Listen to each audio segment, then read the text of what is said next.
Thank you very much for coming this particularly grim London day. If I'm not mistaken, is the residues of a tropical storm. So, congratulations to those who made it. So we wanted for a long time to organize something with General Floriano Peixoto, with whom the ISS has had contact several times. He took part in workshops that we organized in Brazil, and specifically on the topic of peacekeeping, which is such a central issue for the broad field of security and development, with which I am affiliated. So the Security and Development Program here at the ISS was launched about 3 years ago, and even though peacekeeping is not one of our central topics, it cuts through some of the issues that we cover, such as urbanization and security, how cities are affected by protracted conflicts, organized crime, and other issues. So one of the key dilemmas of current peacekeeping debate, and one that General Floriano Peixoto had a strong role in shaping the debate and participating in this debate, is the issue of armed confrontations or armed violence and the deployment of troops, of UN troops, blue helmets, where there is no peace to keep. That is a famous quote from the report of the high-level independent panel on peace operations, lovingly called HIPPO, that General Peixoto participated in. So we can cite several examples. I think you here are interested in this topic, and therefore will be able to come up with examples of your own. But General Peixoto himself was involved in peace operations in Haiti, in Port-au-Prince, where the gangs in Cité Soleil were very were particular concern for international forces. And this event also takes place in a very timely moment, because just 2 days ago the UN released an independent report done by a colleague of General Peixoto, General Santos Cruz, who was also a Haiti force commander and a force commander of the UN peacekeeping force in the DRC, in the Democratic Republic of Congo. So in this independent report, was specifically commissioned by Secretary General Antonio Guterres to analyze why there were so many casualties of peacekeepers due to armed violence. So that was the answer that the question that this report was tasked with answering. And I haven't had time to read the whole report yet, and I believe no one in this room, including General Peixoto, have had time to read the report yet.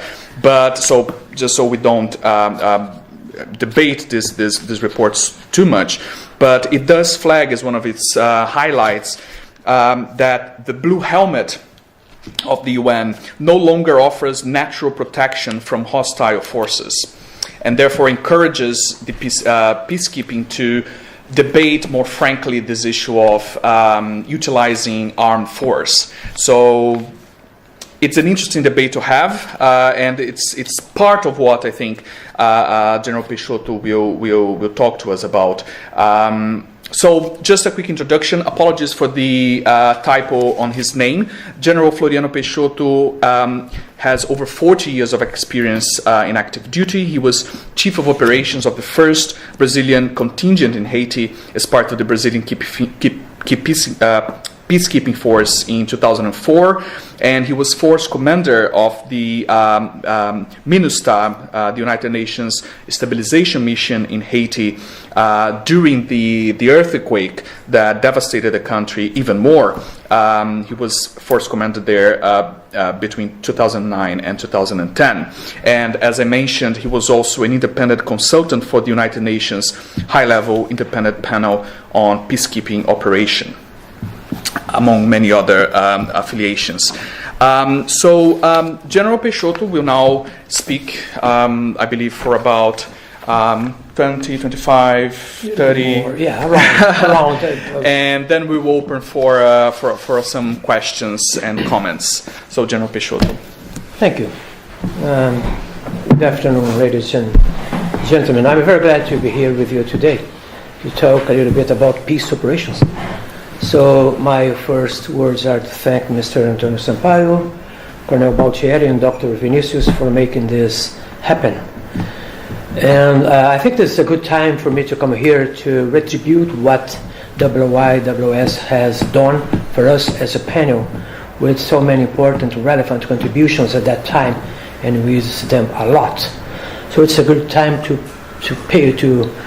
reciprocate that contribution, Antonio.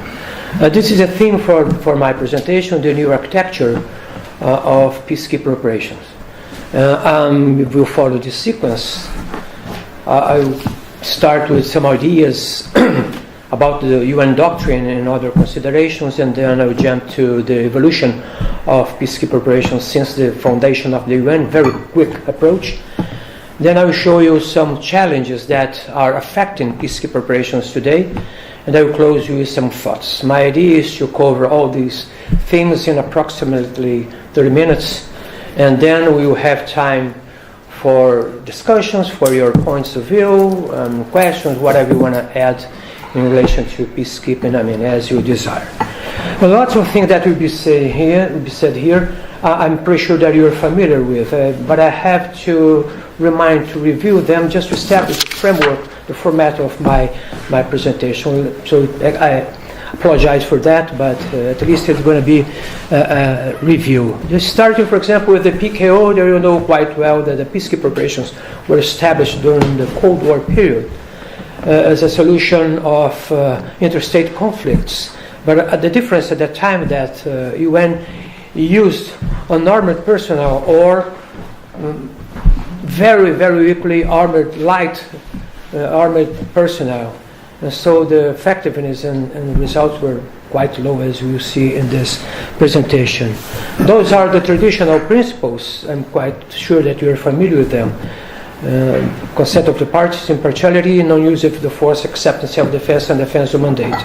The point is that, unfortunately, in some missions, in some circumstances, those principles have been used as an excuse for the troops not to act as a shield.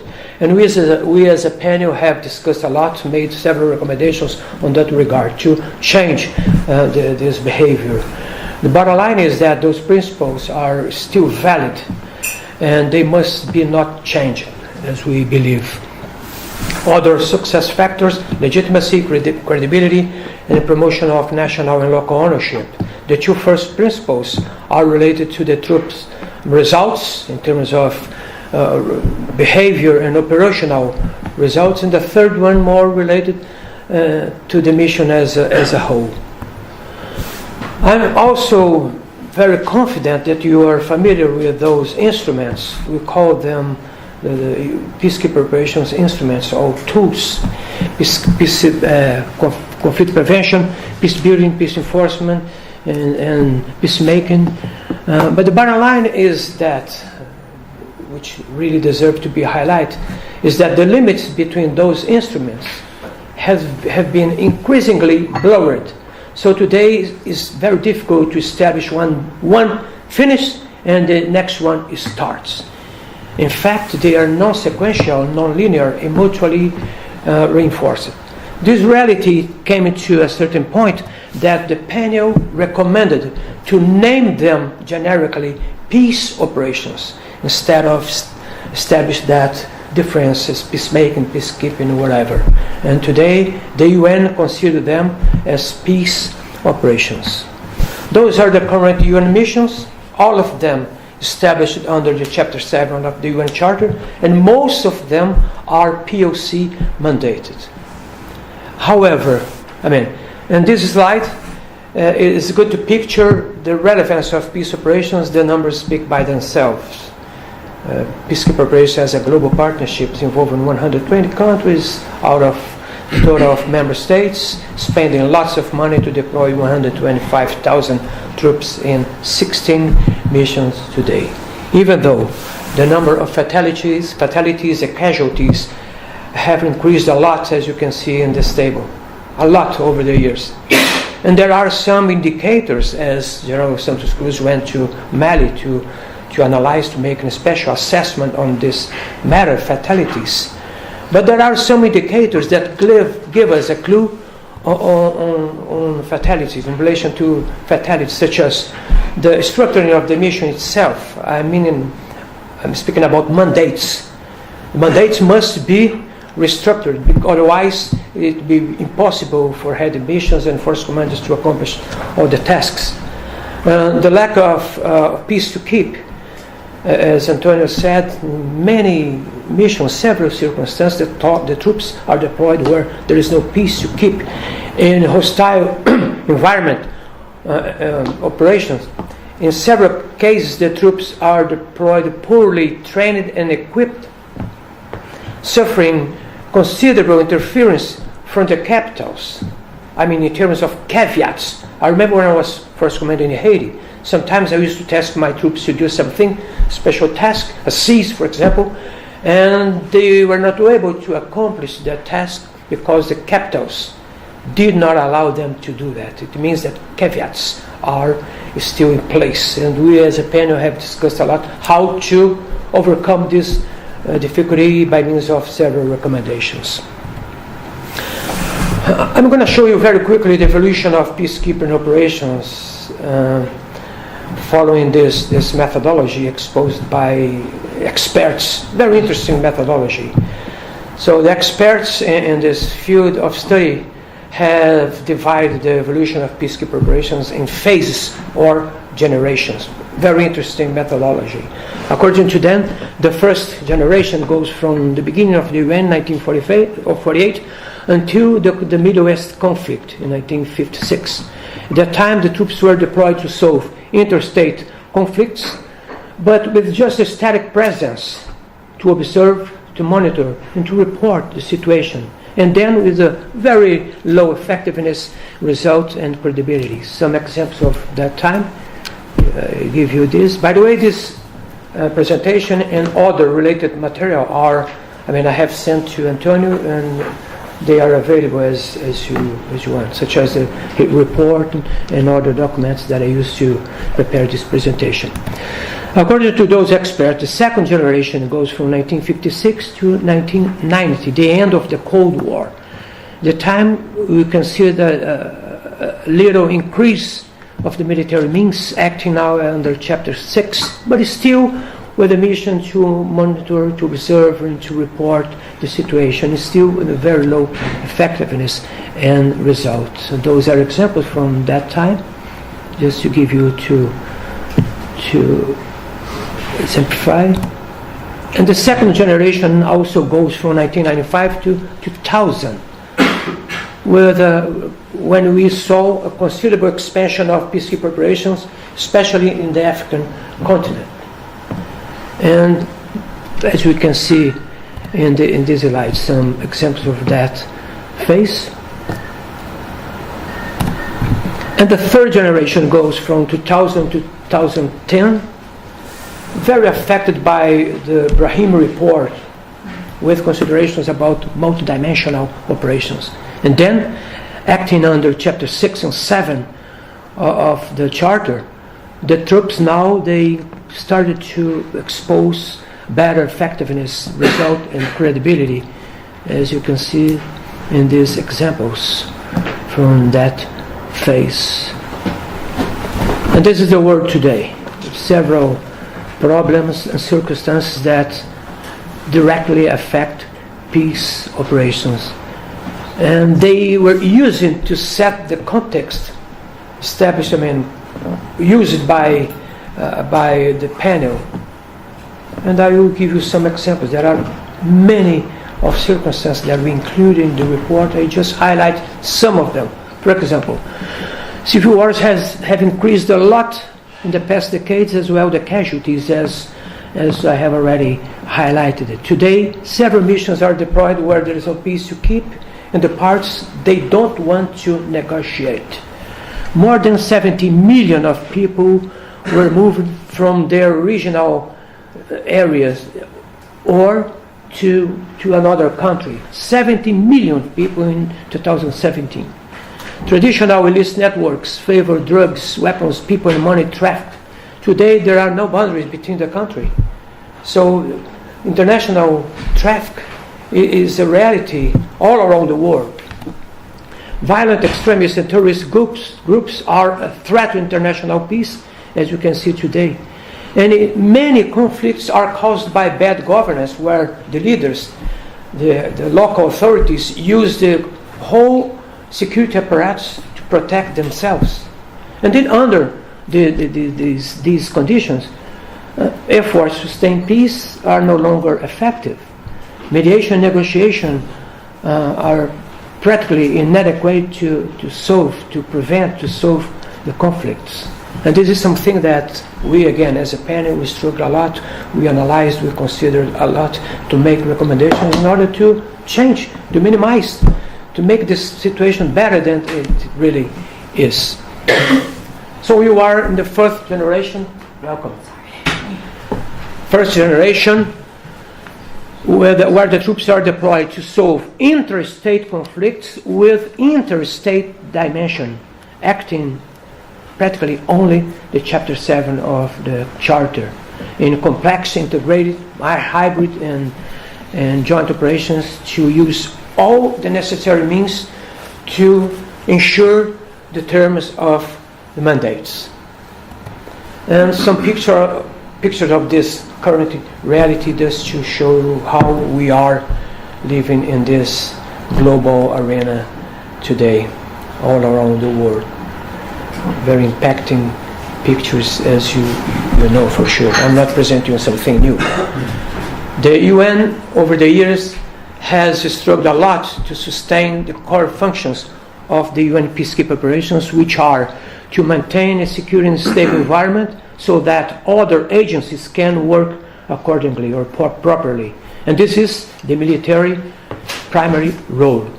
And also to help build and sustain consensus around the peace process, to help the establishment of governance mechanisms, and to establish the political framework supporting the peace process. When we react these core functions with the reality today, it's possible to identify several challenges related to peace operations today. Several challenges. We could stay here one day, 1 week as a workshop discussing those challenges, and I summarize them in 3 categories as I will show you. Now start with the political challenges. And speaking about political challenges, there is no way to start talking without mentioning, firstly, mandates. As I have already said, the way that mandates are established today, issued today, it's impossible for heads of the mission, force commanders and commanders in all levels to accomplish all their tasks, as we named them as Christmas tree. So we as a panel made strong recommendations to make them feasible and achievable, things that they don't have this status today. Lots of recommendations, and I really encourage you, those that are not familiar with our panel, to read them, to see how deep we went in analyzing the mandates. Political posture, look for a better support, or at least non-interference in the peace process with caveats, as I gave you an example. International adherence or consensus around the peace process. Partnerships are the key success for the future. Partnerships as the UN established with African Union and the European Union. Strong partnerships. Extending security and stability gains into longer-term peace building and supporting the peace process and national authorities after civil conflict. These 2 last challenges are very easily identified in several missions today. You just think about them quickly and we can agree about that. Socioeconomic challenges. It's important to have a better clarification about the relationship between security and development, how those 2 aspects they go along shoulder by shoulder to ensure the the return of the country to a self-sustainable way, as we struggle a lot in Haiti. A better clarification about peace building, because although there is a peace building commission, lots of studies in the UN headquarters, but unfortunately the perception over the peace building is not that clear, especially when we consider the most powerful member states, P5. It seems that they don't understand the right clarification about peace building. And then it's important to minimize the disagreement regarding the role of peacekeeping and assisting peace building efforts with the concept supported by the UN today as early peace building and peacekeeping. And I give you some examples. When a mission is deployed and starts since the beginning, establishing SSR, DDR, supporting local elections, extending a state authority, or attacks related to human rights since the beginning. These are examples of peace building in early peacekeeping. But it's very complicated. Sometimes we don't have the overall support to implement those activities, which are quite necessary to accelerate the peace process. So it's necessary to have a better discussion, and we as a panel again made strong recommendation in that regard. The distinction between short and long-term projects, establishment of priorities for the socio-economic development, it's quite important to establish priorities, considering that resources, they are not enough to answer the local demands. So it's necessary to establish priorities. Convincement of the international community on provisioning of financial material resource, it's quite important, because we understand that the international application of financial resource depends very much on the local credibility. Host countries must expose enough credibility to attract international support. But it takes too long for the international community to help countries, and sometimes they don't have conditions unless they get some external support to start developing their condition, looking for a self-sustainable condition, as we lived in Haiti. This is a reality of Haiti, which I know quite well. Military and police-related challenges, it's quite important for the uniformed personnel, military and police personnel, to show, to present, to achieve relevant results in terms of operational and behavior results. The use of force is a top priority for the UN, but the troops, the uniformed personnel, they have to follow certain limits established by the international regulation, by the UN, and by the local status of regulation, for example, local constitution, whatever. That the troops, the police agencies, they need to operate, but under certain limits. It's necessary to have a framework, legal framework, for them to operate. Protection of civilians, it's a top priority, is a core obligation for the United Nations. However, local governments and agencies must share this responsibility with the UN. And I tell you, sometimes, in most of the case, I will not name countries and missions, but many of the case, or most of the case, we don't see this. We see local government struggling with the UN in relation to protection of civilians. But it's still a top priority. As I told you, most of the current missions are POC mandated. Attention to robust operations and parallel operations, especially focusing the outcomes and benefits. If you go to the African continent, we see, I will not name countries and missions, but the UN has experienced hard times having non-UN troops to reinforce the local capacity, but at the end of the day, the outcomes were so negative that this has to be better considered before establishing partnerships, UN and non-UN troops. Strengthening of relation security force and locals, because this is related to confidence, respect, and credibility. Appropriate equipment and training of force, rapid deployment and force generation. This is something related to the TCCs. The TCCs, troop contributor countries, they must be capable to deploy troops that really will make a difference in the local scenario. And sometimes this is something that doesn't happen, as I have experience on this detail. And for sure, reduction, elimination of damage to locals, this is quite logic. The UN has, over the years, promoted several studies looking for a better efficiency, improvement, and credibility of the missions, as we can see in this slide. The Brahim Report in 2000, Capstone Doctrine in 2008, New Horizon in 2010, and the HIPPO in 2015. As we don't have time to talk about them, I go straight to the HIPPO, as mentioned by Antonio Sampaio. HIPPO, as High-Level Independent Panel Peacekeeping Operations, which was made up with 13 delegates, representatives from all around the globe. As you can see in this slide, we worked from October 2014 to June 2015, when we finally turned in our report to the Secretary General. So, the panel was the UN most recent movement towards this new architecture of peacekeeping operations.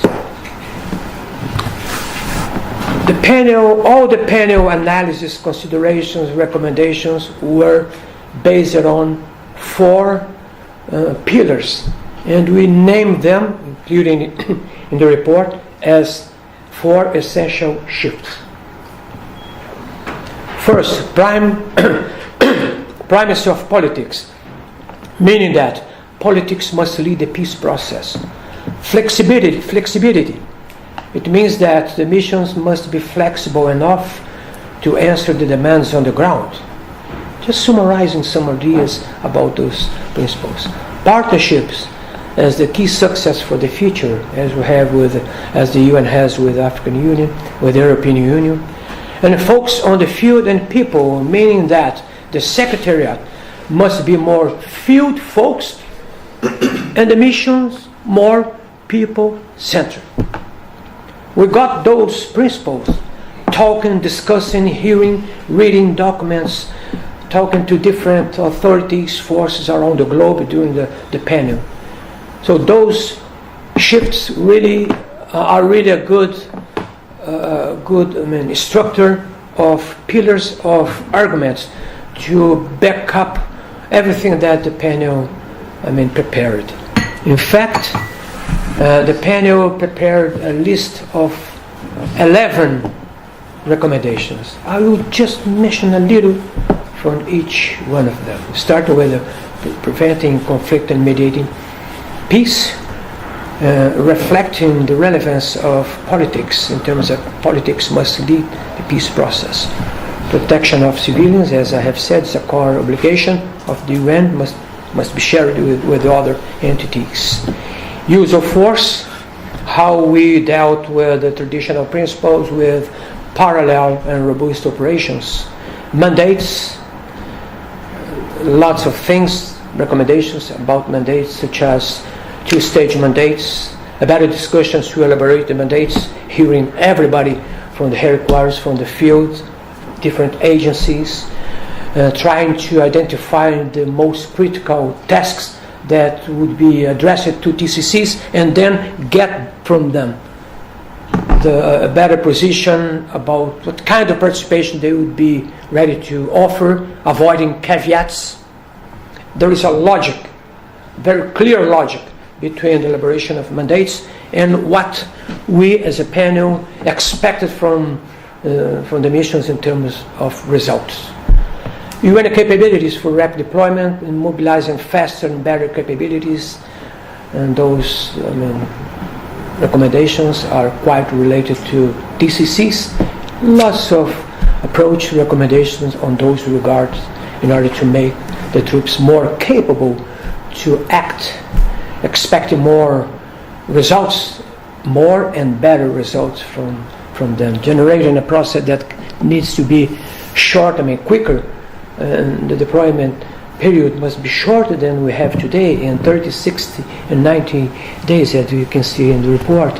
Partnership, establishment of partnerships, better status of partnerships established by the UN and African Union. This is a very interesting, serious, and relevant issue, the establishment of partnerships between the UN and the African Union. And we there stay there 10 days discussing on how to improve that relationship. Global training, highlighting the outstanding role played by peacekeeping training centers all around the world. Safe leadership. Leadership is a crucial problem for the success of the mission, and General Santos Cruz has highlighted this in his assessment that was mentioned by Antonio. So the leaders must, according to the panel, the leaders must be selected according by their experience, by their background, not by indication. And unfortunately, we see this like a distribution, a global or area distribution. Now we're going to give this position to South America, to Europe. We thought completely different, because a better selection will impact a bad result on the ground. Safety, security, and crisis management. Lots of recommendations in order to minimize, reduce casualties, and to make the troops, the conditions on the ground better than today. And then avoiding casualties, fatalities, and others, such as support of the African Union, zero tolerance on sexual exploitation, abuse, environment recommendations, many others. Almost finished this talk. Some recommendations made by the panel were reinforced, endorsed by Secretary General Antonio Guterres in his report to the General Assembly made last year in October during the 72nd Assembly, with the title Restructuring the Peace and Security Pillar. Very interesting document, which is also included in the material that I sent to Antonio. The Secretary General endorsed some recommendations, I won't say many, but some recommendations, and that table show you the goals of the reforms proposed by Secretary General Antonio Guterres following the panel recommendations, such as prevention, sustaining peace, enhancing of effectiveness, coherence of peacekeeping operations and special political missions, primacy of politics, flexibility, and other reforms. Secretary General Guterres also followed one very important recommendation made by the panel related to reorganization of the UN system. In the last final parts of our report, you see something about this recommendation. We making recommendations regarding the new reorganization, new structure for the UN system. And so what Secretary General has proposed was the creation of a Department of Political and Peacebuilding Affairs, a DPPA, putting together, mixing part of the DPA, Department of Political Affairs, and the Peacebuilding Supporting Office. And also the creation of the Department of Peace Operations, no longer peacekeeping operations, Department of Peace Operations, putting together Department of Peacekeeping Operations and agencies from the DPO, Department of, from the DPA, Political Affairs. and the creation of regional political operational structures, in the local level. And for sure, to sustain all this new organization, the creation of a standing principles group of Undersecretary General for peace-building affairs and for peace operations. So the UN, if this proposal is accepted, as there is a great expectation about this, the UN, you have 3 departments. Departments of peace-building, political and peace-building affairs, Department of Peace Operations, and Department of Field Support. So with this slide, I conclude my talk, and I will show you some thoughts, just few thoughts among many others related to the relevance of peacekeeping operations for the future. Just some of them. Peace operations will continue to be very important for the future as an international instrument to help countries in difficult situations. This is very clear to be identified today. Just open the newspaper, watch TV, and you'll see this reality.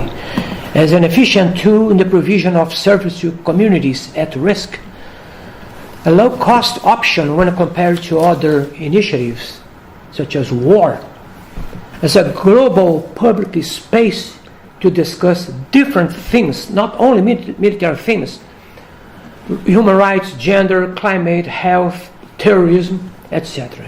And for those reasons, the peace operations will continuously require a new assessment, a new consideration, new approach to update them, to harmonize them with the global reality. So as it happened with the Brahim report in 2000, was expected to have that report lasting for decades ahead, and in 2014-15, it was necessary to have a new panel. And the expectation about our panel, the high-level independent panel, to have it working for at least 15 years. But who knows? Who can establish this? It depends on very much on what is going to happen in the future, in the short-term future. Maybe 5 years ahead or 10 years ahead, or maybe less than that, we'll need another report to review doctrine, approaches, and methodology, and whatever, to make the peace operations more efficient, effective, and credible. Those two aspects are crucial for the United Nations. Thank you very much for your attention. I leave with you my email. If we don't have time to talk here to answer all your comments, your suggestions, recommendations, whatever experience, please write me, and I'll be very glad to talk with you. Thank you, Antonio. No, thank you, General, and thank you for sticking to time. We now have a healthy amount of time to discuss, so if you want to ask or comment, please raise your hand. I'll start by picking your brain on this one of the many challenges that you mentioned, but that to me seems like one of the crucial ones: the absence of the impossibility or difficulty of achieving a political negotiation or a political settlement, and in many cases, even peacekeeping missions, peace operations, and international experts struggle to understand how even a peace negotiation would be possible. An example is the DRC, where you're dealing with so many militias that have ethnic components, that have economic motivations linked to mining and minerals. And how do you start negotiating with these people? It seems like the UN is increasingly being affected by forms of conflict that are not classically political and absorb a wide array of conflict factors, such as illicit flows, organized crime.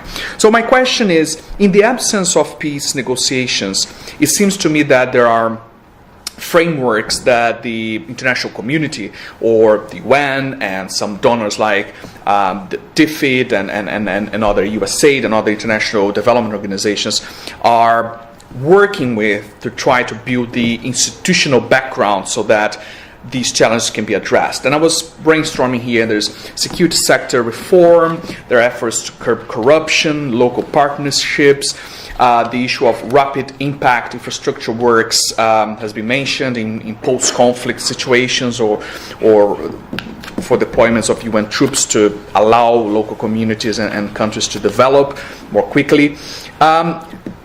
What is your view on the tools that peacekeeping and peace operations have to deal with this absence of a political settlement and even the absence of a horizon of peace of peace negotiations and political settlement? How's the UN equipped to deal with these prolonged, protracted conflicts?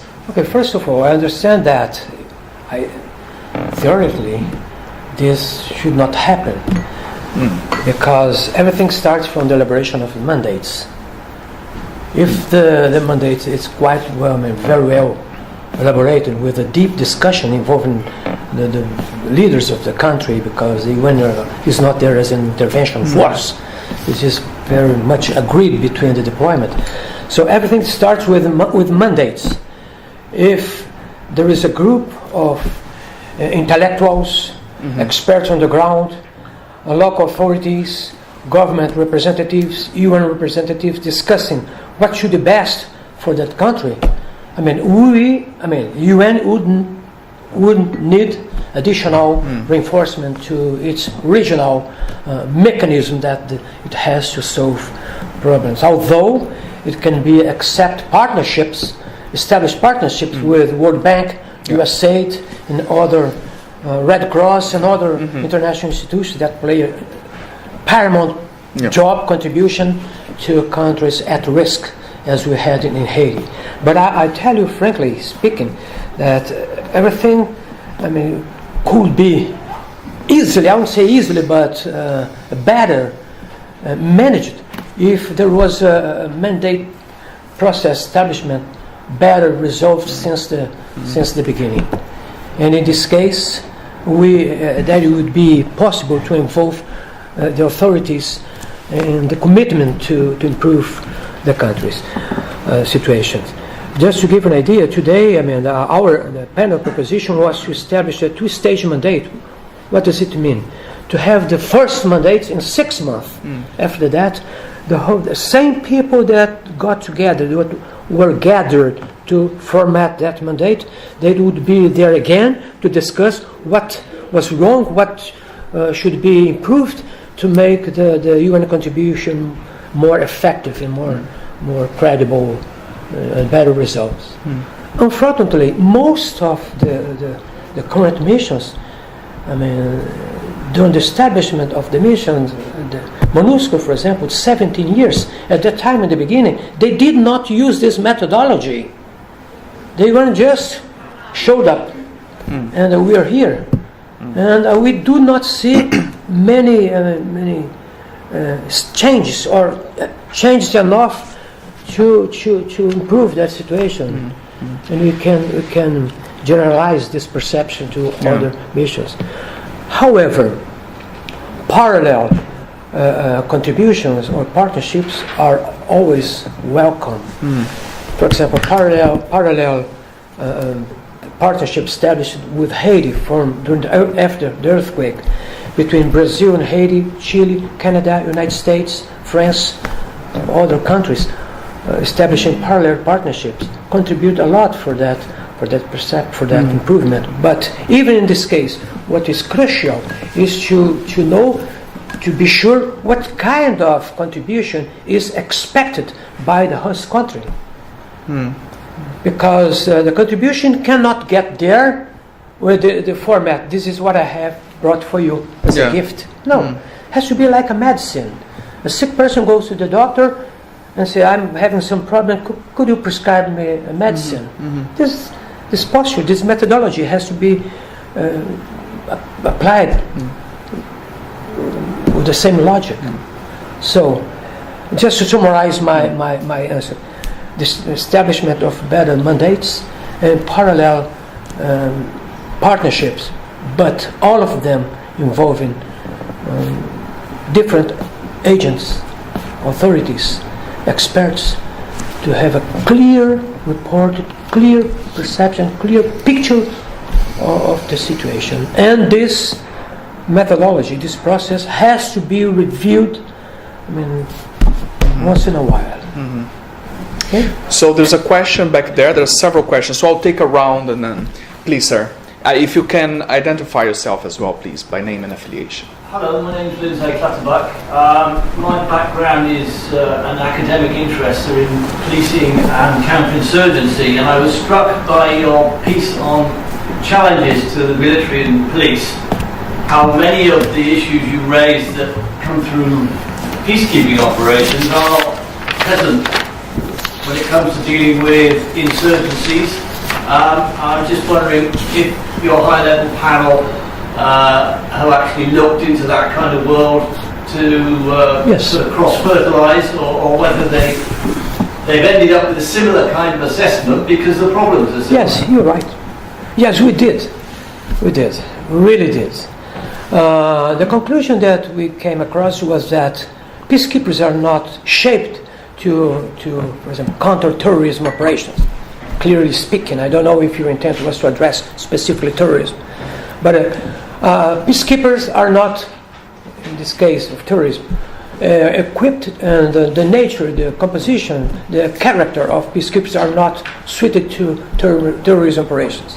So, but what is the solution?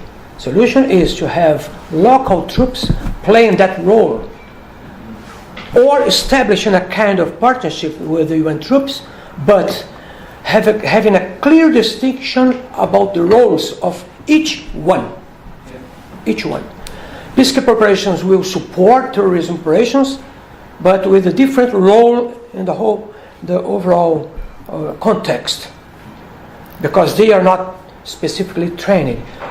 However, the UN has issued in the past years 10 different manuals regarding to the improvement of the troops' result on the ground. One of them, the Special Force Manual, which pictures some considerations about insurgency involvement, counter-terrorism operations. But the bottom line today is that when the troops are deployed, they have to be able to respond to, capable to present the basics, what you call the basics. What are then the basics? The basics mean the soldiers need to know how to establish an ambush, to counter-react to an ambush, how to establish a better cease, to operate differently than that traditional posture that over the years the UN has offered to the conflicts. Thank you. Was that clear? Yes. So I'll take 3 questions and then we have time for more. So first you, sir, and then I'll come to the front. Gentlemen, thank you very much. Very interesting presentation. Tim Stringus on Royal Air Force, and I'm currently on a fellowship with King's on their MA in Conflict Security and Development at the moment. My question is to do with terminology. I'm interested in the use of the phrase, the word stabilisation that's coming into UN operations, certainly in the titles of the operations, and some of the potential doctrinal changes. I'm interested in your views, having been on the panel, as to the extent of what stabilisation means. Does it expand the mandate of peacekeeping operations, and will it be formalised? Okay, my experience. Shall we take more and then you... Or do you prefer to? I prefer to. Okay, I'm that's getting fine. older, man. I don't have many. I'm sure you'll be all right, but go ahead. My background is not enough to accommodate more than one question. I'm just kidding. My experience on that regard goes to before the panel.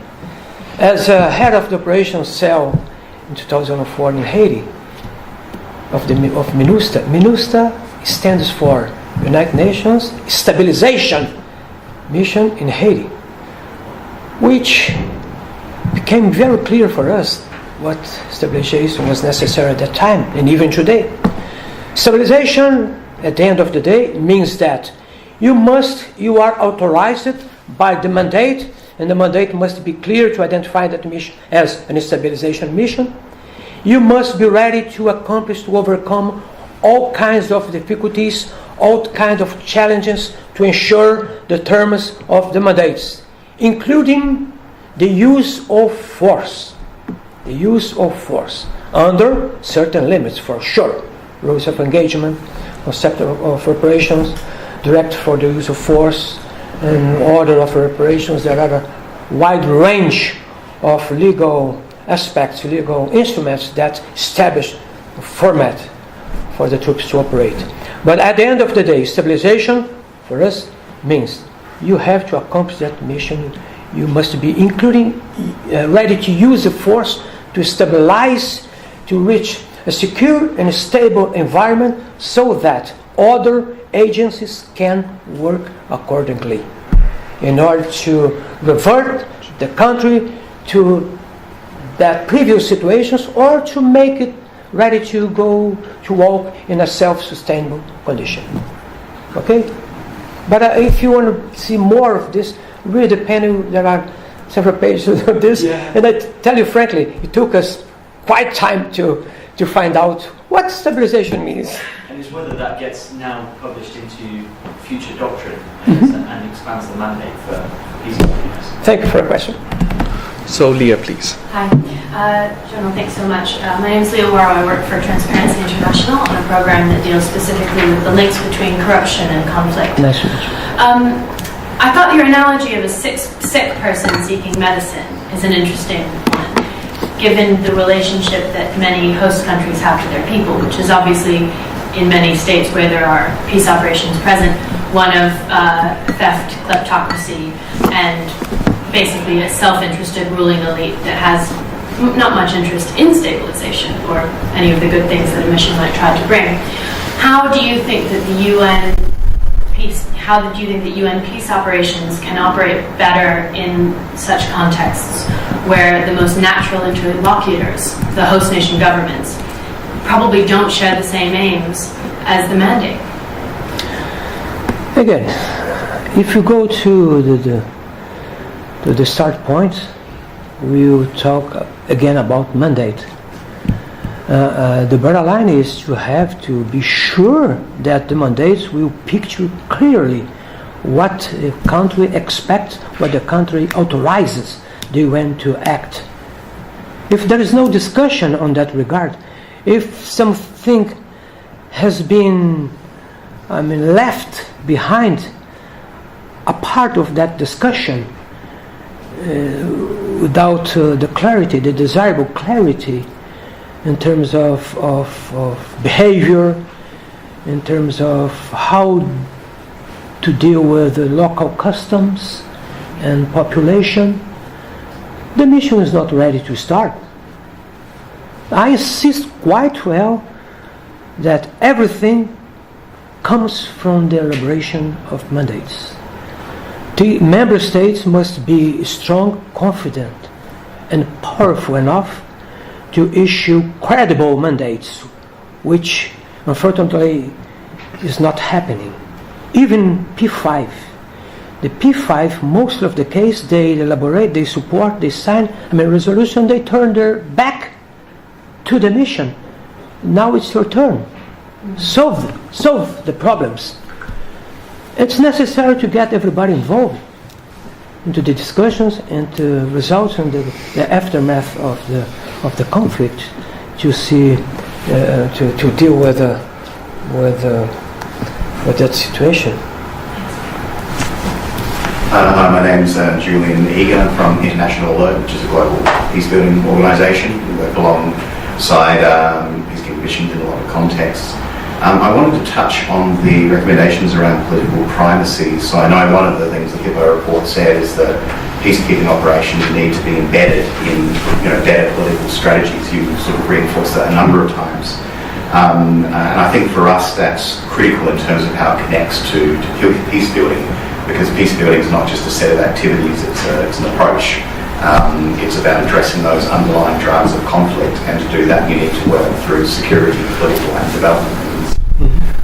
view, though, as a former force commander, what does putting politics first look like? What do you need from civilians to make sure that peacekeeping operations are operating in a way that's alert to the conflict context?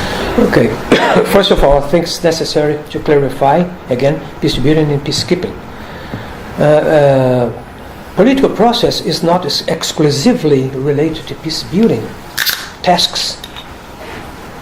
No, for that reason, the panel recommended, and it was quite well accepted, to label all those instruments as peace operations. So in peacekeeping operations, yes, we do have examples of peace building with the quick impact projects, with trust fund projects, with other contributions in enhancing the local capacity. My opinion, and I think that I'm sure that I can speak on behalf of the panel. Politics must lead the peace process means that the military solution should not be the first one, the primary solution for the conflict resolution. Mediators, experts, negotiators, authorities must try to do their best to avoid the occurrence of conflicts. Establishing a good, clear, deep, solid, professional conversation with the local authorities, trying to avoid the conflict, and not deploy force as first priority. Sometimes it's impossible to do that, as it happened in Haiti in 2004, February of 2004. A multinational interim force was deployed there, made up with troops from the United States, Canada, France, and Chile, as an intervention force, because the necessary really required that initiative. But very quickly, that force, that composition was replaced by UN troops, and Brazil, we're very proud to say that we were the first troops to step on Haiti on the 29th of May 2004, replacing MIF troops. So again, politics must lead the peace process, means that we cannot use... misunderstood the report. So when it says political primacy, it's talking about peace negotiations and mediation first. That's it. Negotiation. Negotiation means talks. To send envoys, authorities, experts, very well accept authorities, international authorities, to try to identify what's going on. This is negotiation. And mediation is to try to find to break local, points or reactions in order to make them to talk to each other. Yes, this is related to the politics. Politics is leading the peace process before sending the troops. The bottom line is we need to try. This is the bottom line of the panel. We need to try another solution than deploying troops before, at least try to solve the conflict. This is what we understood, and this is the understanding that you can understand about politics must lead the peace process. Okay? Thank you. I think there were two questions. So, yes. My name is John Gordon. My name is John. I'm an airborne general with 750 jumps. So, American C-130 have destroyed my ears. Please speak loud. If you get up, I think your voice projects more. My name is John Gordon. I'm a student at the LSE. So in the DRC, when the M23 movement emerged, the peacekeepers were given a special mandate to go on the offensive, and ultimately the M23 movement was kind of shut down. So do you attribute the successful suppression of the M23 movement to that special mandate? And do you think the use of those special mandates should be more widespread in the context when it's necessary? I really wouldn't like to specify situations and missions in this presentation.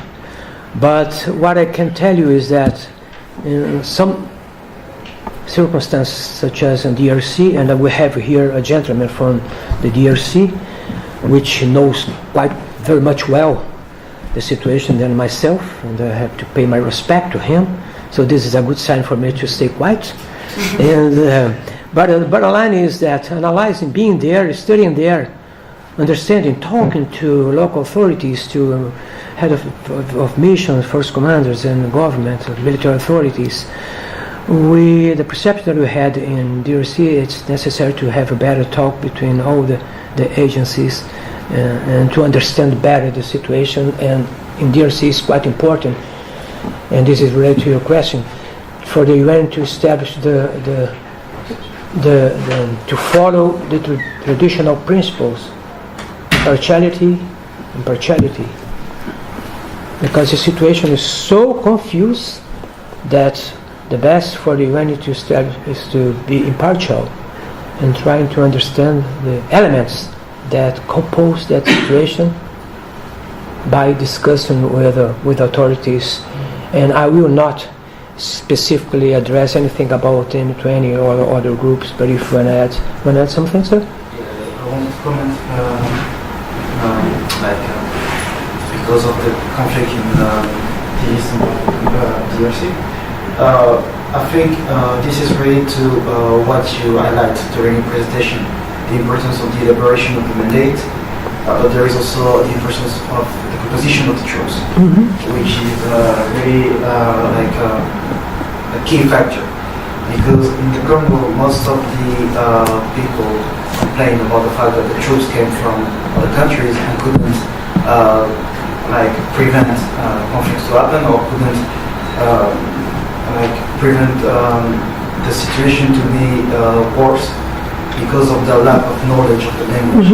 And the mandate that was elaborated in the M23 was made with a close partnership with the AU, and it also empowered local, or let's say regional formation, because the troops that were integrated within the UN mission were from the SADC. So those troops knew Swahili, which is the common language of the Kiwis, and this was, I think, the element that extended the effectiveness of the MONUSCO in that conflict. Yes, just to add a few words on this very well argument, very consistent argument. When I went to DRC, and I will not mention the country, but there was a specific country that was the troops were in charge to establish a kind of jungle protection, or to conduct a jungle operation. Considering that, but the detail is that in their country there is no jungle. So how can you deploy troops there without any knowledge of the cultural, with the local reality, local cultural aspects and reality? They could not succeed quite well. So in that case, in DRC, I'm quite convinced that most of the troops need to come from the African continent, because they know there. Even for us Brazilians, we have a huge jungle, the rainforest, the Amazon jungle.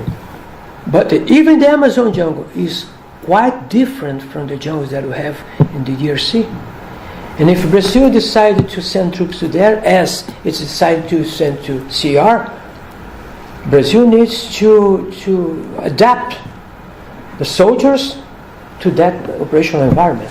And I'm quite sure that at least the first Brazilian contingents to be deployed in CR will come from the Amazon, where we have outstanding, great soldiers, experts, indigenous soldiers.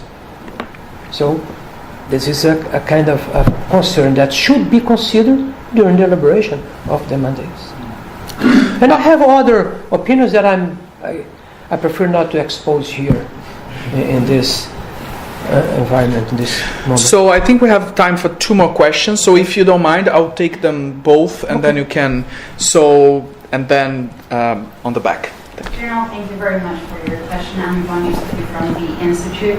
And my question has to do with your point about the challenges of poor training and equipment and the aspiration of achieving rapid deployment where troops are there on time and have sufficient kit. So what is your suggestion of achieving efficiency? And I'm asking this because the United Nations do not have a standing army, and the peacekeeping operation depends on voluntary donations. Mm-hmm. Very, very good question. Let's just take a final question. My name is Sophia King. I'm the head of the British Government's UN Peacekeeping Joint Unit. General, thank you so much for your interest in the presentation. Just a quick comment, since you were talking about DRC and in the context of the HIPPO. Actually, at the moment, a group of my colleagues are on the ground in DRC, along with our French and American colleagues, to make an assessment exactly on the kind of context that you were talking about, General, about bringing together the council in the field, and also they have a colleague from DFID, so Development and Conflict Expert, with them. So we're trying to implement the spirit of the HIPPO. Also, I think from the British government perspective, we were very strong supporters of the HIPPO report, very much believed in the conclusions. But as a sort of policy maker, what we know is what we want to do and what we can do are very different. So my question is, what do you think of the things within the HIPPO that haven't been implemented, but realistically could and should be implemented? It's a very hard question. A good policy, a classic policy relevant question. Yeah. I can take back to... When I was instructor in the Brazilian Command General Staff College, when I had that kind of question, first of all, a very good question. I used to reply to that, send that question to another student, but I'm not going to do that. Let's start with your question. We did several recommendations on that regard, on how to improve the capability and how the TCCs, the troop contributor countries, can be more suited or ready to deploy better troops. First of all, is to have good manuals. STM, as you call, special training material. And the UN has, as I mentioned before, has issued about 10 field manuals in order to update doctrine, procedures, and new basics, include new basics for the troops to be more effective. Mm-hmm. The second thing that we recommended was the improvement of the pre-deployment training. The improvement of the pre-deployment training. How come? To issue better directives, better goals, adapted to the mission that the troops will be deployed. It takes 6 months for a contingent to get ready to be deployed. The UN goal, which is endorsed by the panel recommendation, panel position, is to reduce the time, 6 months. And then we have 3 types of time, 30, 60, and 90 days according to the necessity. Improving the pre-deployment training with clear directives, and most importantly is to check, to inspect. We say visit in the panel, which is a better political word, but to check, to inspect how the troops are being prepared for the deployment. So to increase the numbers of the visiting teams. So every 6 months the troops are rotated. Our recommendation is to extend, instead of 6 months, let's extend it to 1 year. Because what happens today is this pre-deployment visit happens just for the first contingent, but not during the rotations. which is not, which reflects no reality, no sense about how the troops will be deployed in the second and the third contingent. So the best way to save UN resource is to extend the stay. When we rotate troops with 6 months, we're lacking of their experience and expertise on the ground. It takes about 1 month for new troops to get used with the field. And in the last month, the troops have get ready to go back. So in fact, we have just 4 months with leaves, with breaks, with several circumstances offered by the UN to minimize the stress, the troop stress. At the end of the day, as a force commander, I complain a lot. I suffered a lot because I didn't have what I really need to solve that situation. 2 more minutes. And your question, what was not, still implemented? In fact, there is a synchronization matrix in the UN, and I would say all recommendations, but if we address the 11 recommendations, a little bit, at least a little bit of each one has been already implemented or supported or endorsed for new proposals, as the Secretary General has already made last year. So we are extremely proud and glad about the implementation. It's really necessary to identify who will champion this process. Fortunately, we have already gained support from strong countries championing the implementation of the recommendations. So I think it's just a matter of time of when the recommendation will be fully implementation. Full implementation, never, but mostly implementation, which we did not see with the Brahim report. Most of the Brahim report recommendations were not implemented. If they were, we didn't need the high-level independent panel. But now we take a lot of concern and consideration about who will champion this process. We went to talk with the United States capital. We went to France. We came to London. We talked directly, with the politicians, with the government. Hey, I need your help. I need your support to implement this, because we're studying this for 8 months, and it cannot be worthless. Is the UN going to send you to talk to Trump? No, don't tell me that, please. I would prefer another earthquake to manage with.